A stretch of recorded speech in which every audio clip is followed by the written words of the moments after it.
السلام علیکم ورحمۃ اللہ وبرکاتہ۔ رب اشرح لی صدری ویسر لی امری واحلل عقدۃ من لسانی یفقہوا قولی ربی زدنی علما۔ بسم اللہ الرحمن الرحیم۔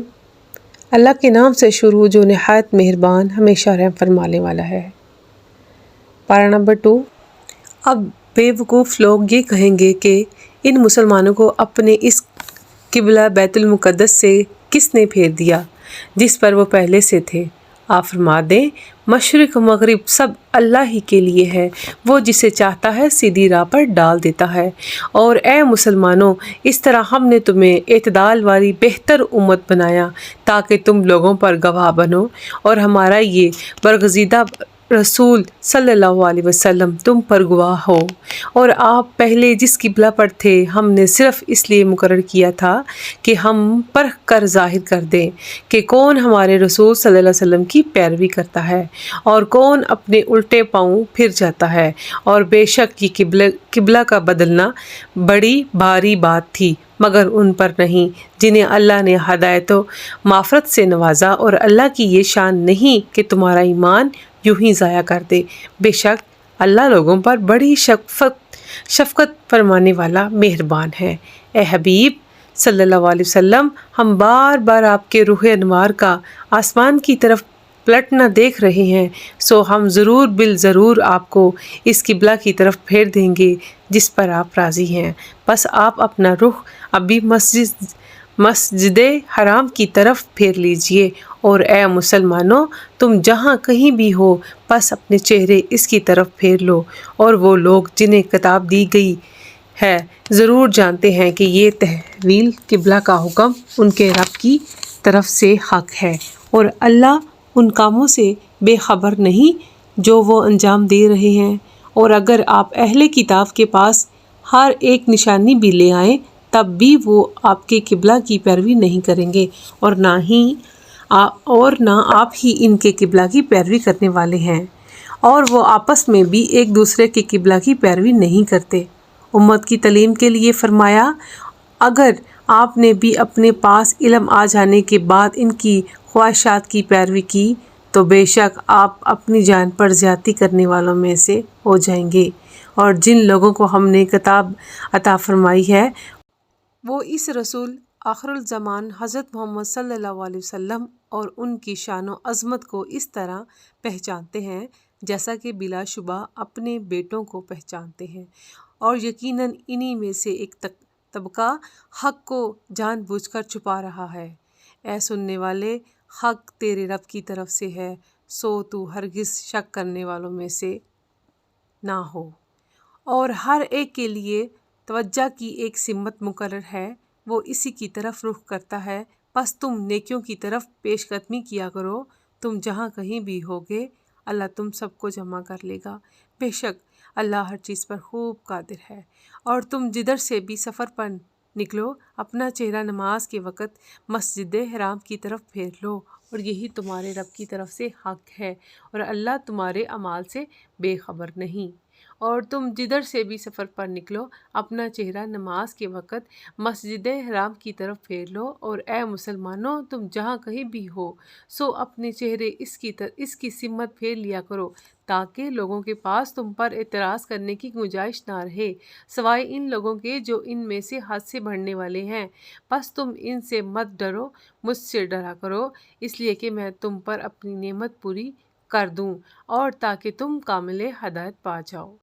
اسی طرح ہم نے تمہارے اندر تمہیں میں سے اپنا رسول بھیجا جو تم پر ہماری آیتیں تلاوت فرماتا ہے، اور تمہیں نفساً قلباً پاک صاف کر دیتا ہے، اور تمہیں کتاب کی تعلیم دیتا ہے اور حکمت دانائی سکھاتا ہے، اور تمہیں وہ اسرار معرفت حقیقت سکھاتا ہے جو تم نہ جانتے تھے۔ سو تم مجھے یاد کیا کرو، میں تمہیں یاد رکھوں گا، اور میرا شکر ادا کیا کرو اور میری ناشکری نہ کیا کرو۔ اے ایمان والو، صبر اور نماز کے ذریعے مجھ سے مدد چاہا کرو، یقیناً اللہ صبر کرنے والوں کے ساتھ ہوتا ہے۔ اور جو لوگ اللہ کی راہ میں مارے جائیں انہیں مت کہا کرو کہ یہ مردہ ہیں، وہ مردہ نہیں بلکہ زندہ ہیں،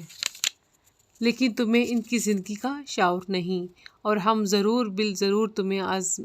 آزمائیں گے، کچھ خوف اور بھوک سے، اور کچھ مالوں اور جانوں اور پھلوں کے نقصان سے۔ اور اے حبیب صلی اللہ علیہ وسلم، آپ ان صبر کرنے والوں کو خوشخبری سنا دیں جن پر کوئی مصیبت پڑتی ہے تو کہتے ہیں بے شک ہم بھی اللہ ہی کا مال ہیں اور ہم بھی اسی کی طرف پلٹ کر جانے والے ہیں۔ یہی وہ لوگ ہیں جن پر ان کے رب کی طرف سے پہ در پہ نوازشیں ہیں اور رحمت ہے، اور یہی لوگ ہدایت یافتہ ہیں۔ بے شک صفا اور مروہ اللہ کی نشانیوں میں سے ہیں، چنانچہ جو شخص بیت اللہ کا حج یا عمرہ کرے تو اس پر کوئی گناہ نہیں کہ ان دونوں کے درمیان چکر لگائے، اور جو کوئی شخص اپنی خوشی سے کوئی نیکی کرے تو یقیناً اللہ بڑا قدر شناس، بڑا خبردار ہے۔ بے شک جو لوگ ہماری نازل کردہ کھلی نشانیوں اور ہدایت کو چھپاتے ہیں اس کے بعد کہ ہم نے اسے لوگوں کے لیے اپنی کتاب میں واضح کر دیا ہے، تو انہی لوگوں پر اللہ لعنت بھیجتا ہے، یعنی انہیں اپنی رحمت سے دور کرتا ہے، اور لعنت بھیجنے والے بھی ان پر لعنت بھیجتے ہیں۔ مگر یہ جو لوگ توبہ کر لیں اور اپنی اصلاح کر لیں اور حق کو ظاہر کر دیں تو میں بھی انہیں معاف فرما دوں گا، اور میں بڑا ہی توبہ قبول کرنے والا مہربان ہوں۔ بے شک جنہوں نے حق کو چھپا کر کفر کیا اور اس حال میں مرے کہ وہ کافر ہی تھے، ان پر اللہ کی اور فرشتوں کی اور سب لوگوں کی لعنت ہے، وہ ہمیشہ اس لعنت میں گرفتار رہیں گے، ان پر سے عذاب ہلکا نہیں کیا جائے گا اور نہ ہی انہیں مہلت دی جائے گی۔ اور تمہارا معبود خدائے واحد ہے، اس کے سوا کوئی معبود نہیں، وہ نہایت مہربان، بہت رحم فرمانے والا ہے۔ بے شک آسمانوں اور زمین کی تخلیق میں اور رات کی گردش میں، ان جہازوں اور کشتیوں میں جو سمندر میں لوگوں کو نفع پہنچانے والی چیزیں اٹھا کر چلتی ہیں، اور بارش کے پانی میں جسے اللہ آسمان کی طرف سے اتارتا ہے، پھر اس کے ذریعے زمین کو مردہ ہو جانے کے بعد زندہ کرتا ہے، وہ زمین جس میں اس نے ہر قسم کے جانور پھیلا دیے ہیں، اور ہواؤں کے رخ بدلنے میں، اس بادل میں جو آسمان اور زمین کے درمیان حکم الہی کا پابند ہو کر چلتا ہے، ان میں عقل مندوں کے لیے قدرت الہی کی بہت سی نشانیاں ہیں۔ اور لوگوں میں بعض ایسے بھی ہیں جو اللہ کے غیروں کو اللہ کا شریک ٹھہراتے ہیں اور ان سے اللہ جیسی محبت کرتے ہیں، اور جو لوگ ایمان والے ہیں وہ ہر ایک سے بڑھ کر اللہ سے بہت ہی زیادہ محبت کرتے ہیں۔ اور اگر یہ ظالم لوگ اس وقت کو دیکھ لیں جب اخروی عذاب ان کی آنکھوں کے سامنے ہوگا تو جان لے یہ ساری قوتوں کا مالک اللہ ہے، اور بے شک اللہ سخت عذاب دینے والا ہے۔ اور جب وہ پیشوا یعنی کفر جن کی پیروی کی گئی اپنے پیروکاروں سے بیزار ہوں گے، اور وہ سب اللہ کا عذاب دیکھ لیں گے اور سارے اسباب ان سے منقطع ہو جائیں گے، اور یہ بیزاری دیکھ کر مشرک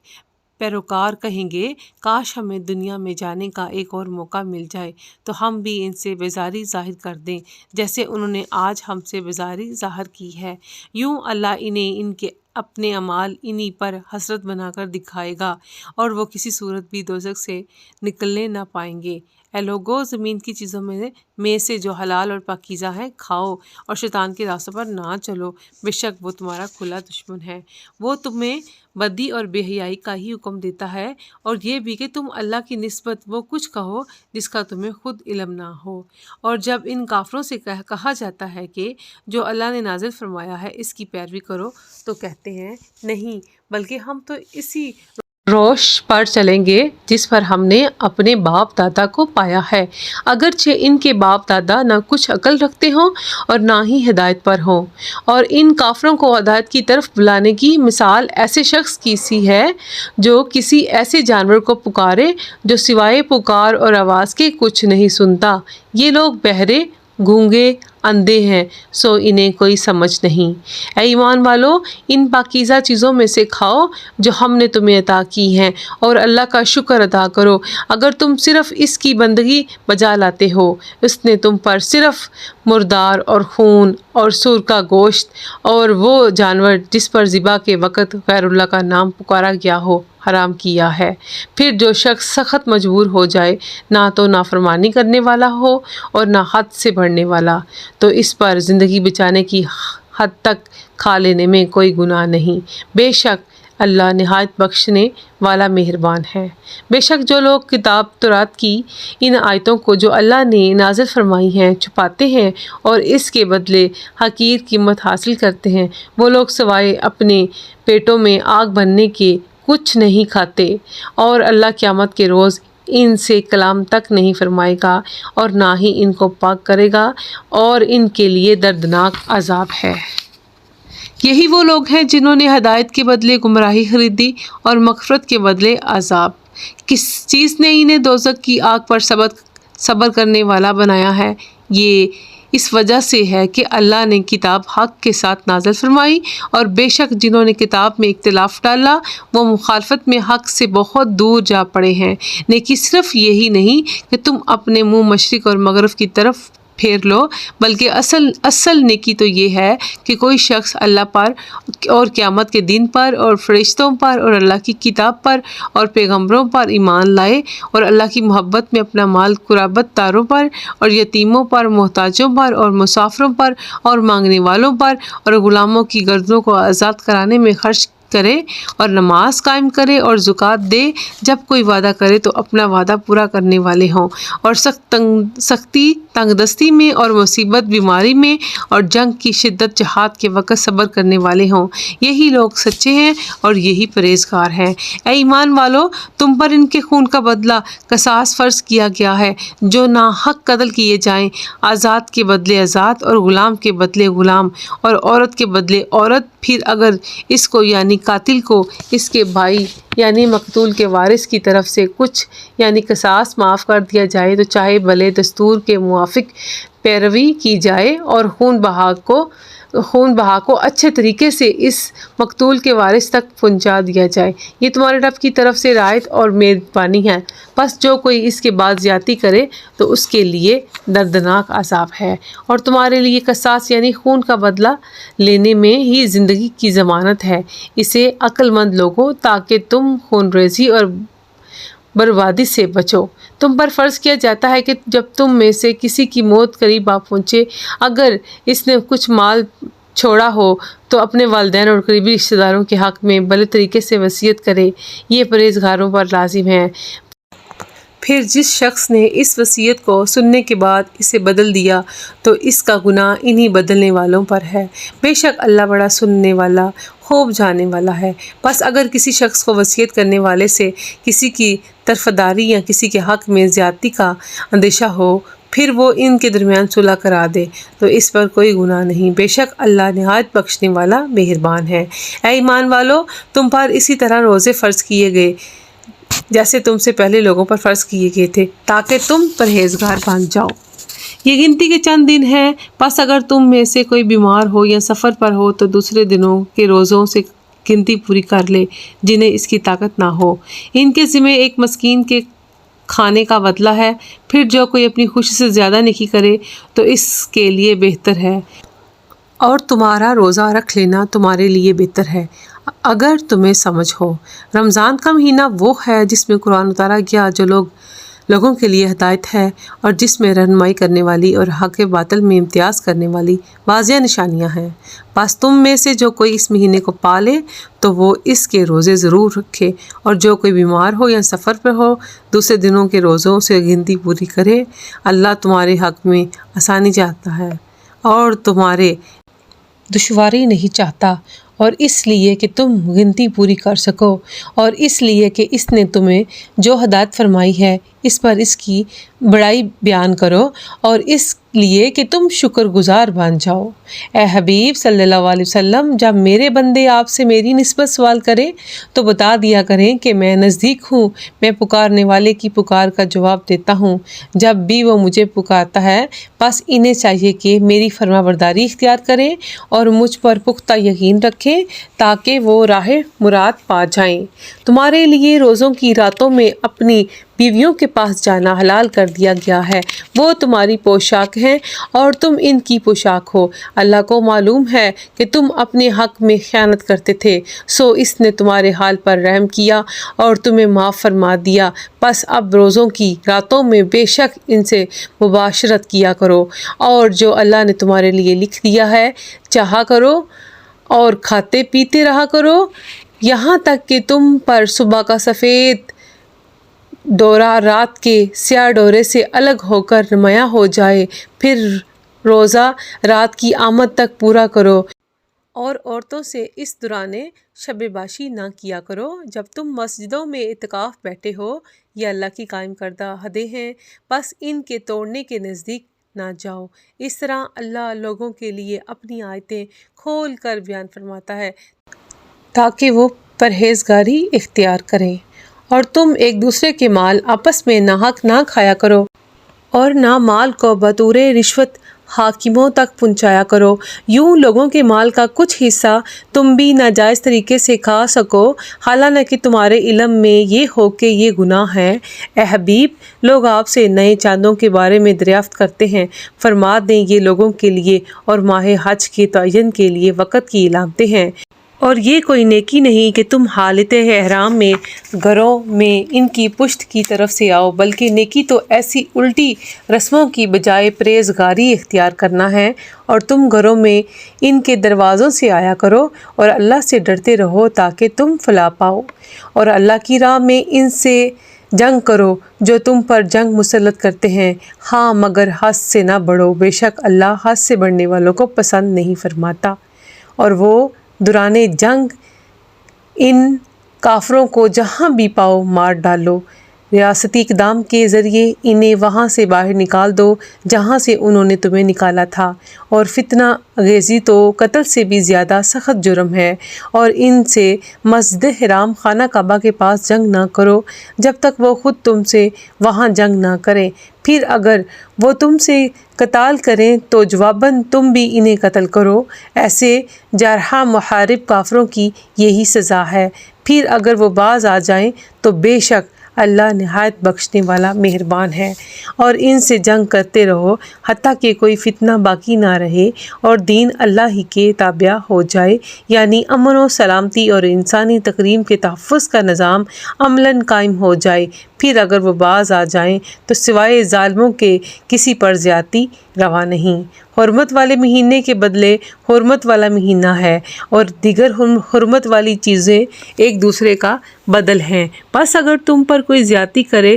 تم بھی اس پر زیادتی کرو، مگر اس قدر جتنی اس نے تم پر کی، اور اللہ سے ڈرتے رہو اور جان لو کہ اللہ ڈرنے والوں کے ساتھ ہے۔ اور اللہ کی راہ میں خرچ کرو اور اپنے ہی ہاتھوں خود کو ہلاکت میں نہ ڈالو، اور نیکی اختیار کرو، بے شک اللہ نیکوکاروں سے محبت فرماتا ہے۔ اور حج اور عمرہ کے مناسک اللہ کے لیے مکمل کرو،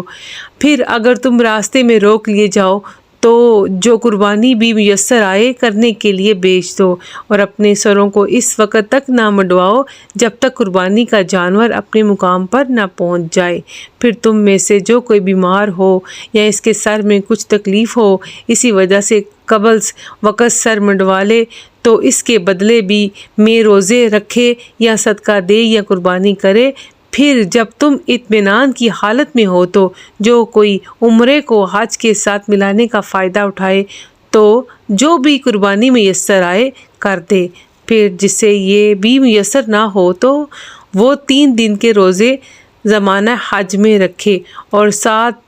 جب تم حج سے واپس لوٹو یہ پورے 10 روزے ہوئے۔ یہ رعایت اس کے لیے ہے جس کے اہل و عیال مسجد حرام کے پاس نہ رہتے ہوں، یعنی جو مکہ کا رہنے والا نہ ہو، اور اللہ سے ڈرتے رہو اور جان لو کہ اللہ سخت عذاب دینے والا ہے۔ حج کے چند مہینے معین ہیں، یعنی شوال، ذوالقعدہ اور عشرہ ذوالحجہ، تو جو شخص ان مہینوں میں نیت کر کے اپنے اوپر حج لازم کر لے تو حج کے دنوں میں نہ عورتوں سے اختلاط کرے اور نہ کوئی اور گناہ، اور نہ ہی کسی سے جھگڑا کرے، تو اور تم جو بلائی بھی کرو اللہ اسے خوب جانتا ہے، اور آخرت کے سفر کا سامان تیار کر لو، بے شک سب سے بہتر زاد راہ تقویٰ ہے، اور اے عقل والو میرا تقویٰ اختیار کرو۔ اور تم پر اس بات میں کوئی گناہ نہیں اگر تم زمانہ حج میں تجارت کے ذریعے اپنے رب کا فضل بھی تلاش کرو، پھر جب تم عرفات سے واپس آؤ تو مشعر حرام مزدلفہ کے پاس اللہ کا ذکر کیا کرو، اور اس کا ذکر اس طرح کرو جیسے اس نے تمہیں ہدایت فرمائی، اور بے شک اس سے پہلے تم بھٹکے ہوئے تھے۔ پھر تم وہیں سے جا کر واپس آیا کرو جہاں سے لوگ واپس آتے ہیں، اور اللہ سے خوب بخشش طلب کرو، بے شک اللہ نہایت بخشنے والا مہربان ہے۔ پھر جب تم اپنے حج کے ارکان پورے کر چکو تو منام میں اللہ کا خوب ذکر کیا کرو، جیسے تم اپنے باپ دادا کا بڑے شوق سے ذکر کرتے ہو، یا اس سے بھی زیادہ شدت شوق سے اللہ کا ذکر کیا کرو۔ پھر لوگوں میں سے کچھ ایسے بھی ہیں جو کہتے ہیں اے ہمارے رب ہمیں دنیا میں ہی عطا کر دے، اور ایسے شخص کے لیے آخرت میں کوئی حصہ نہیں ہے۔ اور انہی میں سے ایسے بھی ہیں جو عرض کرتے ہیں اے ہمارے پروردگار ہمیں دنیا میں بھی بھلائی عطا فرما اور آخرت میں بھی بھلائی سے نواز، اور ہمیں دوزخ کے عذاب سے محفوظ رکھ۔